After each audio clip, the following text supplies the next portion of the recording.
ছয় দফা দাবি বাস্তবায়নের লক্ষ্যে কেন্দ্রীয় কর্মসূচির অংশ হিসেবে মশাল মিছিল করেছে খুলনার পলিটেকনিক ইনস্টিটিউটের শিক্ষার্থীরা।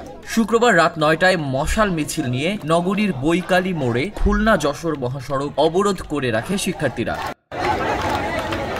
এ সময় শিক্ষার্থীরা বলেন, তাদের ৬ দফা দাবির মধ্যে জুনিয়র ইনস্ট্রাক্টর পদে ক্রাফট ইনস্ট্রাক্টরদের অবৈধ পদোন্নতির রায় হাইকোর্টের মাধ্যমে এবং ডিপ্লোমা ইঞ্জিনিয়ারিং কোর্সে যে কোনো বয়সে ভর্তির সুযোগ বাতিল করতে হবে।